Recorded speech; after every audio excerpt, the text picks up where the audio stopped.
الحمد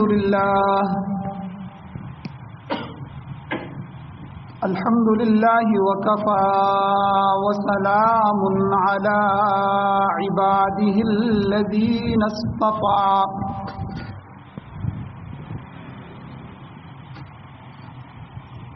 أما بعد فأعوذ بالله من الشيطان الرجيم بسم الله الرحمن الرحيم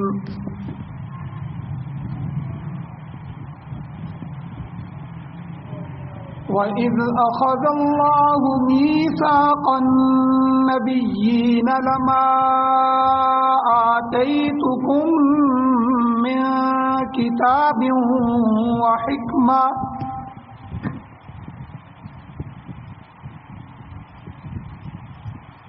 ثُمَّ جَاءَكُمْ رَسُولٌ مُصَدِّقٌ لِمَا مَعَكُمْ لَتُؤْمِنُنَّ بِهِ وَلَتَنصُرُنَّهُ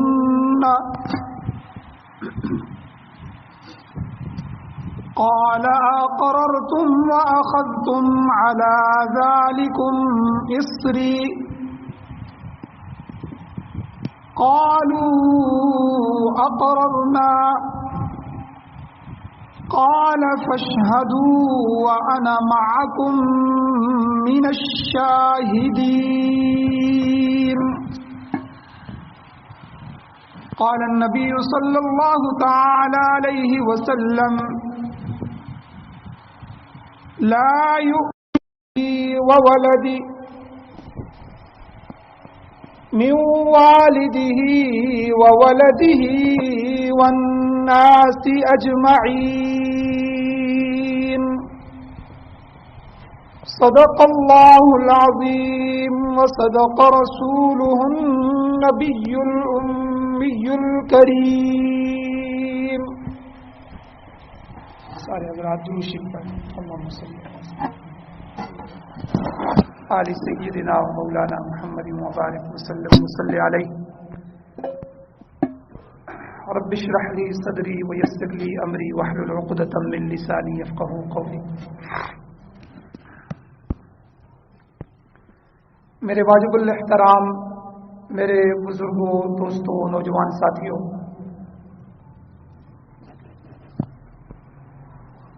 ربیع الاول کی مناسبت سے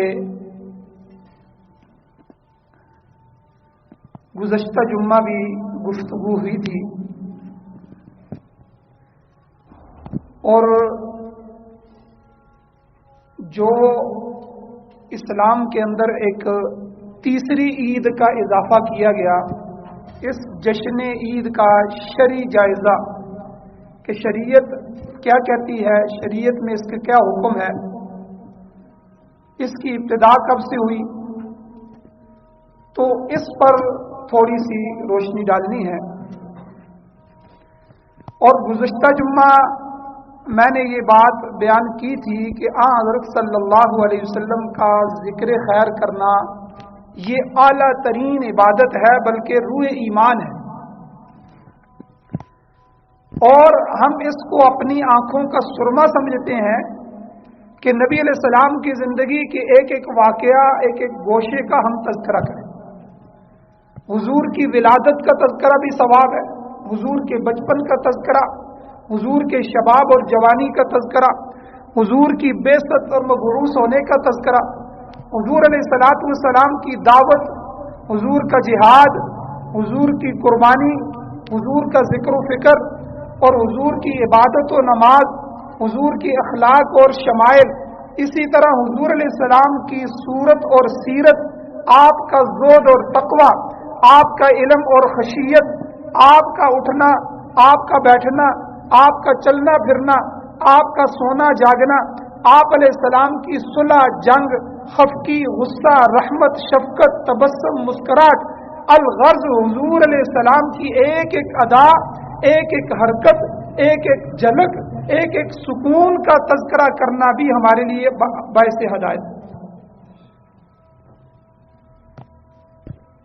اور دوسرے نمبر پر نبی علیہ الصلوۃ والسلام کے 7 منسوب جو چیزیں ہیں، ہم صرف حضور کے اعمال کا تذکرہ باعث عبادت نہیں سمجھتے، بلکہ حضور کے جسم کے ساتھ حضور کے طرف منسوب جتنی چیزیں ہیں ہم ان کا ذکر بھی باعث عبادت سمجھتے ہیں۔ کوئی یہ فتویٰ نہ لگائے کہ یہ حضور علیہ الصلوۃ والسلام کے ذکر خیر کو اچھا نہیں سمجھتے اور پھر اس فتوے کی روح سے آگے بدعات خرافات شروع کر دیں۔ تو اس لیے حضور کے ساتھ منسوب جو شخصیات اور چیزیں ہیں جن میں حضور کے احباب، حضور کے صحابہ، حضور کی ازواج، حضور کی اولادیں، حضور کے خادم، حضور کے عمال، حضور کے گورنر، حضور کا لباس اور پوشاک، حضور علیہ السلام کے ہتھیار اور آپ علیہ السلام کے گھوڑے، خچر اور یہاں تک کہ حضور کی اونٹنی کا تذکرہ بھی ہم عبادت سمجھتے ہیں۔ کیوں کہ یہ ان چیزوں کا تذکرہ نہیں، یہ ہتھیاروں اور اونٹنی اور جانوروں کا تذکرہ نہیں، بلکہ یہ اس نسبت کا تذکرہ ہے جو ان کو حضور علیہ السلام کے ساتھ۔ اور گزشتہ جمعہ یہ بات بھی میں نے عرض کی تھی کہ حضور علیہ السلام کی زندگی کے حیات طیبہ کے دو حصے ہیں۔ ایک حصہ حضور کی ولادت، پیدائش سے لے کر 40 سال تک ہے جب حضور کو نبی بنایا گیا، حضور کو نبوت عطا کی گئی، حضور کو مبعوث کیا گیا۔ اس حصے کے چیدہ چیدہ جستہ جستہ مختصر واقعات سیرت اور تاریخ میں ملتے ہیں، لیکن دوسرا حصہ جس کو لقد کان لکم فی رسول اللہ اسوۃ حسنہ کہا گیا، 40 سال جب نبوت ملی تو 40 سال سے لے کر موت تک، وفات شریفہ تک، انتقال مبارک تک 63 سال کی جو زندگی ہے، اس کے جو باقی 23 سال بنتے ہیں، یہ 23 سال ان کا مکمل ریکارڈ حدیث مبارکہ میں، قرآن مجید میں اور سیرت کی شکل میں محفوظ ہے۔ اور ہمارے لیے جو مشعل راہ ہے، جو اسوہ حسنہ ہے، جو نمونہ ہے، وہ حضور علیہ الصلوۃ والسلام کی یہ زندگی ہے۔ اور ایک بات اور بھی میں نے بیان کی تھی، خلاصے کے طور پر یہ باتیں دوبارہ بیان کر رہا ہوں کہ حضور علیہ السلام کی جو سیرت بیان کی جاتی ہے، اس کو بیان کرنے کے بھی دو طریقے ہیں۔ ایک طریقہ یہ ہے کہ آپ صلی اللہ علیہ وسلم کی سیرت طیبہ کو پڑھا جائے، اس کو سمجھا جائے اور ایک ایک نقشے کو اپنی زندگی کے ظاہر اور باطن پر اس طرح چسپاں کیا جائے کہ آپ صلی اللہ علیہ وسلم کے ہر امتی کی صورت، ہر امتی کی سیرت، ہر ایک امتی کی چال ڈھال، رفتار، گفتار، اخلاق اور کردار آپ صلی اللہ علیہ وسلم کی سیرت کا نمونہ نظر آئے۔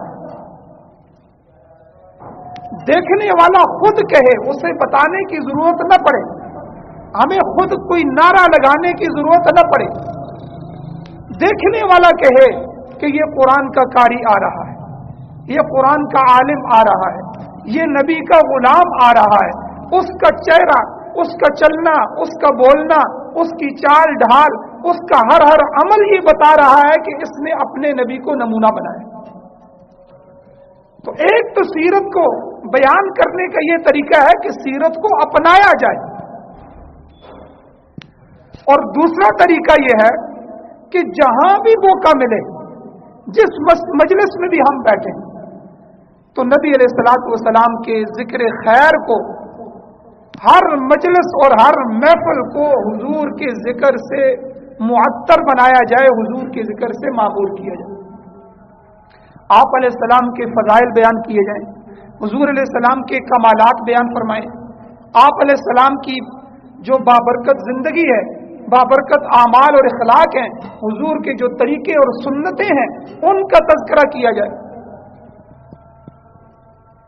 تو ہمارے جتنے بھی سلف صالحین گزرے ہیں، صحابہ، تابعین، تبع تابعین، ائمہ ہدی، وہ ان دونوں طریقوں پر چلتے ہیں کہ اپنے عمل سے